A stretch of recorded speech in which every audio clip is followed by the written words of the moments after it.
Hey friends, it's Michael Kostroff, and as I'm starting to make this video, I'm chuckling to myself because I don't know how many different locations you've all seen me in, and you probably go, "Where does he live?" Um, so I'm currently in Vancouver. So don't try to keep track because my own best friends don't know where I live anymore. Um, for some reason, it's been on my mind this week to revisit something that I've talked to you about before. But I think it's often worth revisiting these ideas because it takes a while to groove them in. So I want to revisit the idea of the what I call the two perspectives. Whatever. We're always in search of terminology that helps us implant these acting ideas. So when we go to work on a piece, we're studying it from the actor's point of view, from the craftsperson point of view. We're analyzing the purpose of why our character is there and what's going on in the story.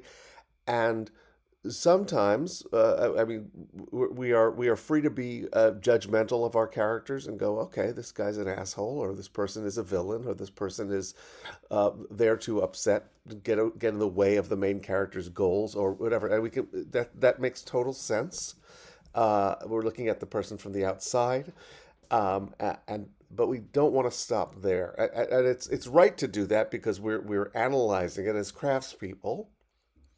We're we're trying to understand the story and the purpose and what the trajectory of everything is and what our characters are after, which is sometimes unsavory. I typically play very unsavory people, um, but we don't want to stop there because to step into the performance, we have to now swivel around and be operating in the character's perspective. And to make that transition, we have to make a case for the character. This is something that I'm always on students about because if I see your judgment about the character while you're playing the character, the work is incomplete. So, part of the preparation has to be really making the case from the character's point of view. The example I tend to use lately is that a Karen does not think she's being a Karen. She doesn't think she's being a racist or complaining unnecessarily or being overprivileged. She thinks she is bringing something to light that is a problem and potentially dangerous to her neighbors or whatever. You know, when she stops the black tenant and says, "Do you live here?"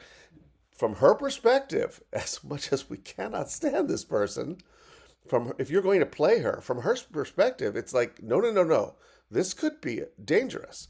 You have to build that case in order to play her. Otherwise, we are watching a performance with too much self-awareness that the character lacks.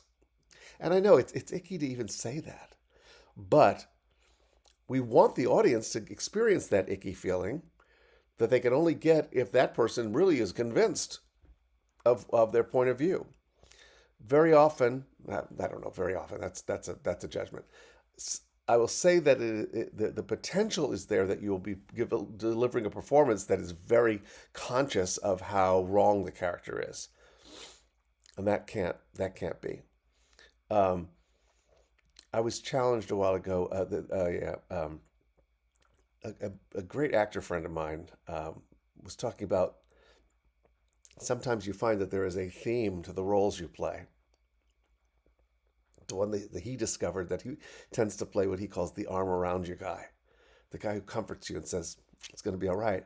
And I took on that challenge and I realized that most of the characters that I play, I would categorize under the heading ethics are for suckers. So if they really believe ethics are for suckers, it's like, you want to be a sucker, fine. I'm playing the game the way it's played. I'm not feeling guilty about it. That's how the smart people play the game, you know? So that dispenses with what, my own, what would be the Michael conscience, the Michael guilt, the Michael caretaking, that's on the real side of who I am to go, hey, folks, that's the game. I'm winning. I'm the smart guy here. And I make a case for the character. Yeah, I was about to say it again. I hope this makes sense. That's the phrase I'm trying to ban from these videos. Um, it's to me that is kind of a fun part of the project is how do I do that work to the point where where it's like the show Severance, where I'm not talking method acting, brainwash yourself, but when I step into the scene as that person, I am convinced of my point of view. I am not trying to show that I know I'm wrong. That's what I'm trying to say. So, um, I just think that's a juicy, fun part of the project is not bringing your judgment about the character into the performance. Having really done your homework to the point where you could take on the character's justifications. Isn't that good? I love talking about this shit. All right, that's my thought this week, and more to come.